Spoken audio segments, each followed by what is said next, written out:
Today, we're diving into one of the most fascinating books ever written about the human mind, The Developing Mind, by Dr. Daniel Siegel.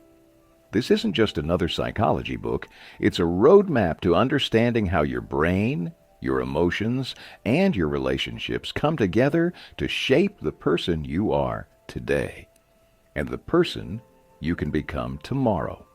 In this summary, you'll discover how childhood experiences sculpt the brain, why memory and emotion are far more powerful than we realize, and how love, attachment, and human connection can literally rewire the mind.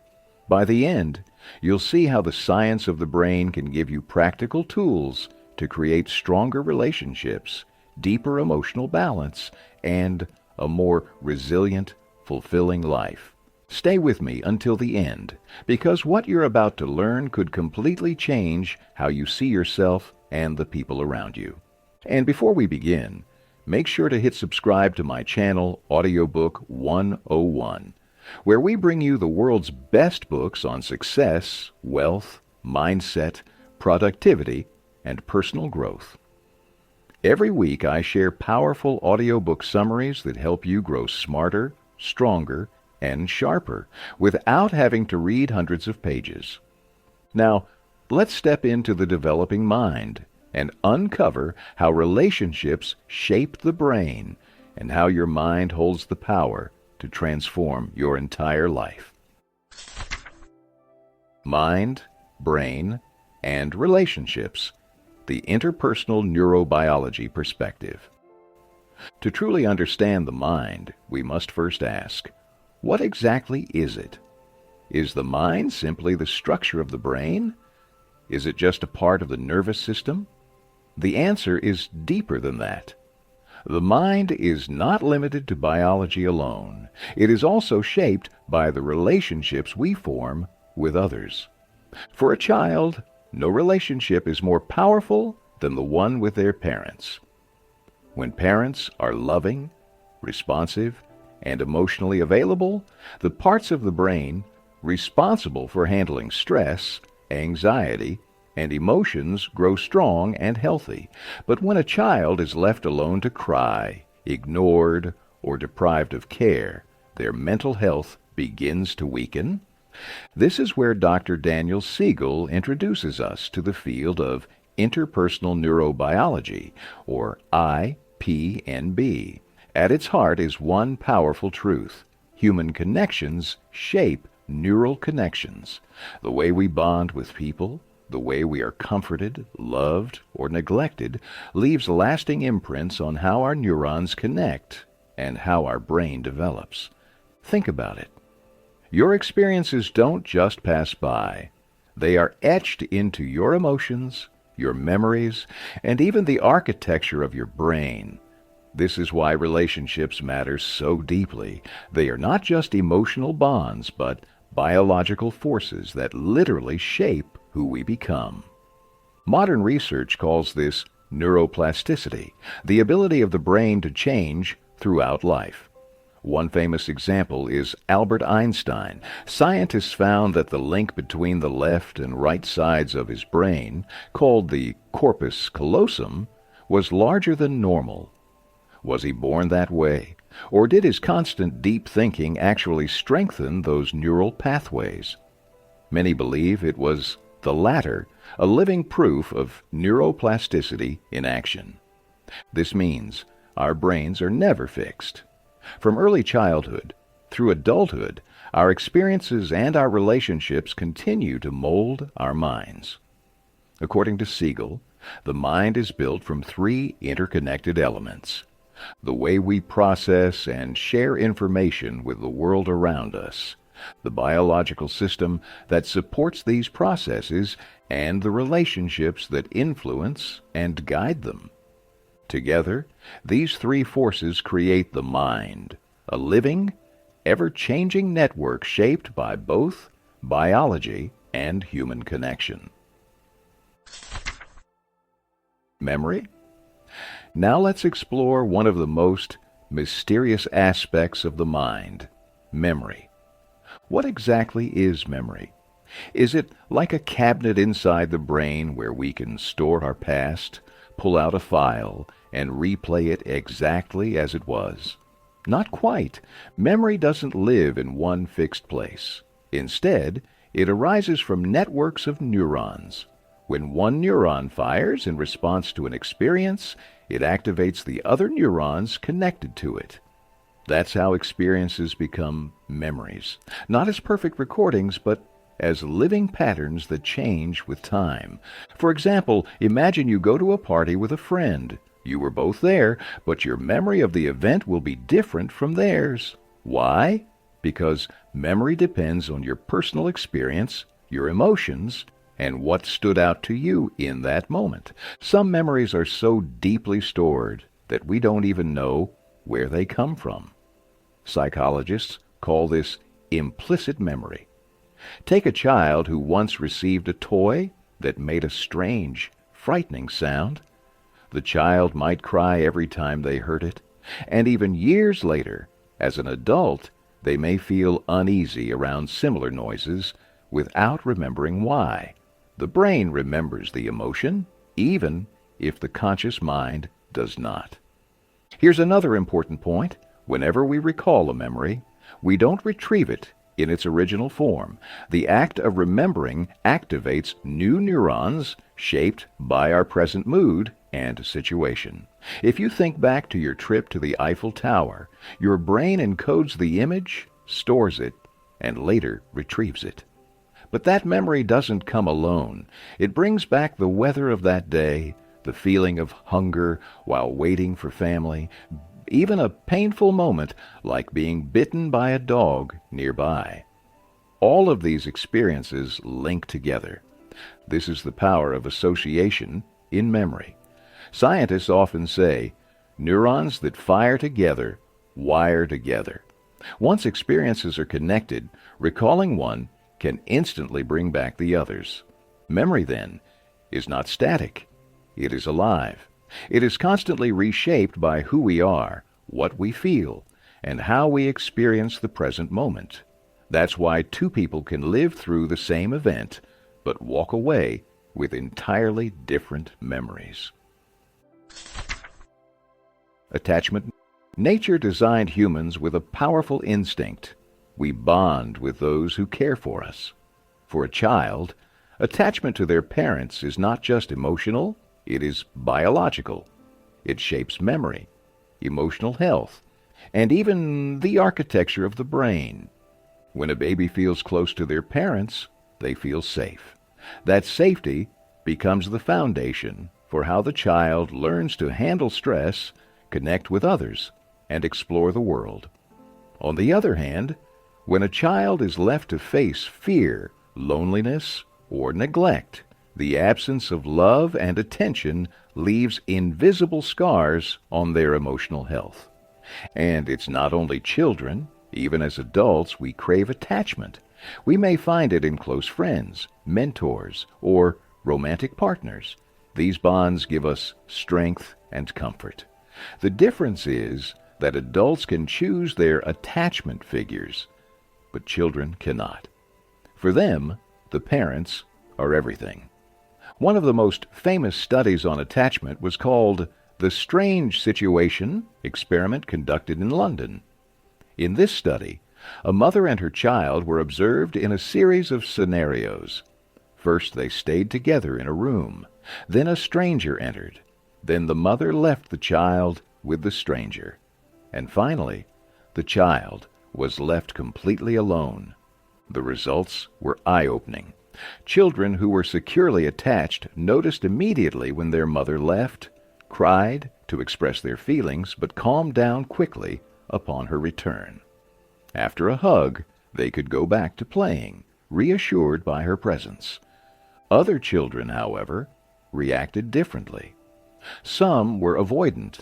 They ignored their mother's absence, continued playing with toys, and barely acknowledged her when she returned. Others were resistant, clinging to their mothers, crying intensely when left alone, and unable to calm down even after she came back. What made the difference? the way parents responded at home. Securely attached children had parents who were attentive, loving, and responsive to their needs. Avoidant and resistant children, however, often had parents who dismissed or ignored their cries, leaving them without the comfort they desperately needed. Secure attachment gives a child confidence to explore the world, knowing they can return to safety. Without it, a child grows anxious, withdrawn, or overly dependent. These early bonds quietly shape how we trust, how we love, and how we handle relationships for the rest of our lives. Emotion. When most people hear the word emotion, they think of happiness, sadness, or anger. But emotions are far richer and deeper than just these simple labels. In fact, emotions are one of the most powerful forces guiding our behavior, often without words. They are expressed through tone of voice, facial expressions, body language, and even the way we move our eyes. Think of a child stepping into a new environment. Unsure of what to do, they immediately look to their parent's face. A single glance at the parent's expression tells the child whether the situation is safe or threatening. That's the power of emotion. It communicates faster and louder than words ever could. Scientists have long studied emotions. Some cognitive psychologists argue that emotions exist purely within an individual. Others believe emotions are shared experiences shaped by our culture and society. What we do know is that emotions are not born in a single part of the brain. They emerge from a network of regions, especially the limbic system, which influences many mental processes at once. Emotional responses usually unfold in 3 stages. The first is orientation, when the brain suddenly becomes alert, signaling that something important is happening. The second is appraisal and arousal, the stage where the brain decides whether to move toward the event or avoid it. Based on past experiences, the brain evaluates, is this good or bad, safe or dangerous? If the event seems positive, the body relaxes. If negative, the body becomes tense and alert. Finally comes the third stage, categorical emotion. This is when emotions show themselves clearly: joy, surprise, anger, fear. And these emotions are universal. No matter what culture you belong to, sadness is seen in drooping lips and slow movement, while fear often shows up in wide eyes and an open mouth. Now, there's another layer we must understand: mood. A mood is what happens when someone holds on to a single emotion for a long time. If sadness lingers, it colors the way a person sees the entire world. They might blame themselves for everything, feel like a failure, and replay past mistakes over and over. When we cannot regulate emotions, we fall into this trap. Negativity takes over, leading to depression, anxiety, and hopelessness. But when we learn to balance our emotions, to feel them without being ruled by them, we gain the power to stay flexible, resilient, and healthy. Emotions, then, are not weaknesses. They are signals, guiding us, teaching us, and connecting us to others. The key is not to suppress them, but to understand and regulate them. Self-regulation. By now, we know that the developing mind is not just the brain working alone. It is the brain in constant dialogue with relationships and experiences. And at the heart of this process lies one of the most important skills we can ever develop: self-regulation. Self-regulation is the ability to manage our emotions, our impulses, and our energy, so we don't get trapped in rigidity or chaos. People who are emotionally healthy aren't those who never feel sad, angry, or stressed. They're the ones who can bend without breaking, who can return to balance even after life shakes them. Take failure as an example. When something doesn't go as planned, the natural reaction is sadness, disappointment, maybe even despair. But if we don't know how to regulate those emotions, sadness hardens into depression, disappointment turns into hopelessness, and life begins to feel unbearable.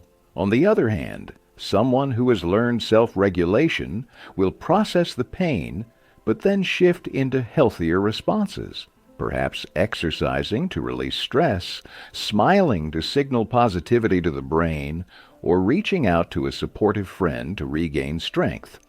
But here's the truth. We aren't born knowing how to regulate ourselves. Babies don't know how to calm down when hungry or scared. They cry. Their nervous system floods with stress. Their hormones trigger fear and anger, and they look to their caregivers for relief. When parents respond with love and comfort, the child gradually learns how to soothe themselves. This is where the foundations of self-regulation are laid. Imagine two children on a playground. One has his toy snatched away. He immediately feels upset. A child who lacks secure attachment may lash out, hitting or hurting others without hesitation, but a securely attached child, supported by parents who taught him comfort and patience, will react differently. He may still feel anger, but he knows how to pause, to express, and to calm himself. Every small moment of guidance, a parent soothing a child's tears, encouraging them to wait their turn, or reminding them that toys can be shared, strengthens this skill. Over time, it grows into emotional flexibility, resilience, and maturity. That's what self-regulation is, the ability to face life's storms without being drowned by them. And it begins with the care, connection, and lessons we receive from those who raise us. Interpersonal connection. Now let's explore how parents and caregivers communicate with a child, often without saying a single word. A gentle touch, a warm facial expression, the tone of a voice. All of these carry powerful messages.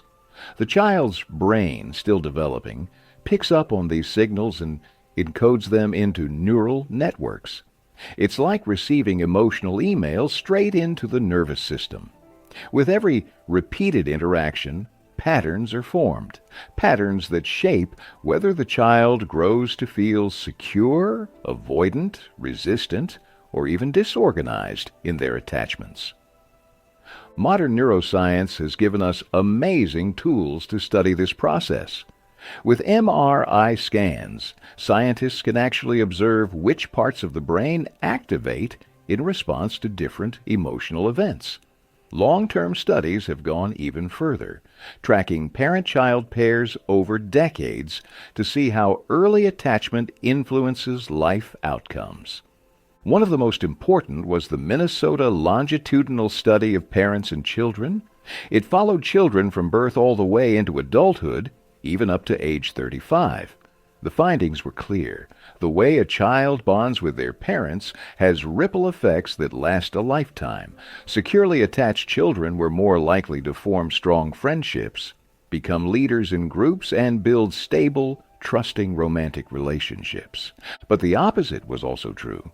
Children who grew up without secure attachment often struggled.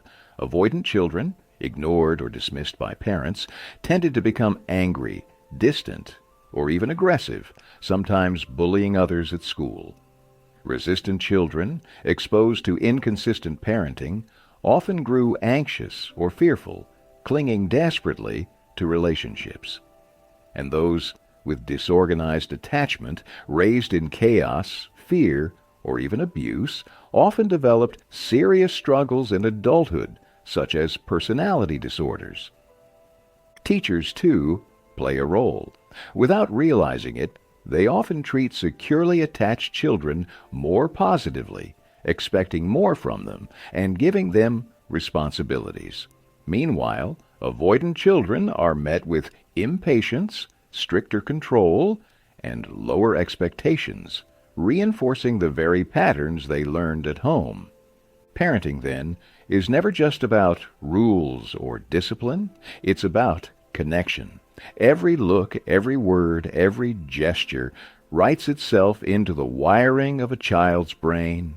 These invisible threads of connection are what help a child grow into a confident adult or leave them struggling with trust, fear, and instability. Conclusion. So what have we uncovered in The Developing Mind? At its heart, this book shows us three forces that shape who we are: the mind, the brain, and our relationships. The mind is not just a machine of thoughts. It's built through neural connections that take shape from our earliest bonds. The brain is never fixed. It changes with every experience, every memory, and every connection. And relationships, they are the invisible architects of our inner world, guiding how we feel, how we grow, and how we love. We've explored how memory is not a perfect recording, but a living, shifting pattern. We've seen how attachment can give a child security or leave them anxious and lost. We've learned that emotions are not just fleeting feelings, but powerful signals that guide us, and that self-regulation is the key to turning emotional chaos into balance. And we've seen that interpersonal connections, the unspoken language of touch, tone, and trust, build the foundation for a lifetime of resilience or struggle. Psychologists and neuroscientists agree. The strongest way to raise healthy, confident children is not through strict rules or endless comparisons, but through deep, consistent connection. When parents respond with love, children grow into secure, capable adults. But when children are ignored, criticized, or constantly compared, they carry scars that last far beyond childhood. And here's the hopeful truth. No matter what your past looked like, change is possible. The brain never stops rewiring. The mind is always developing. By shifting your perspective, improving your habits, and building healthier relationships, you can create a new future for yourself and for the people you love. At the end of the day, The Developing Mind reminds us of a simple but life-changing fact. Human connections shape neural connections, and by nurturing love, safety, and trust, we can literally rewire the mind for happiness, strength, and hope. And that brings us to the end of this audiobook summary of The Developing Mind by Dr. Daniel Siegel. I hope these insights gave you a deeper understanding of how your brain, your emotions, and your relationships are constantly shaping the person you are becoming. If you found this valuable, don't stop here. Imagine how much more you'll gain by diving into the full book. The link is in the description if you'd like to explore further. Before you go, make sure to subscribe to Audiobook 101, where every week we bring you the best books on success, wealth, mindset, productivity, and personal growth, all transformed into easy-to-listen summaries that fit your busy life. If this summary helped you, give it a thumbs up, share it with a friend, and let me know in the comments what your biggest takeaway was. I always love hearing how these books impact your life. Thanks for listening, and remember, your mind is always developing. Nurture it with the right ideas, the right habits, and the right connections. See you in the next audiobook summary.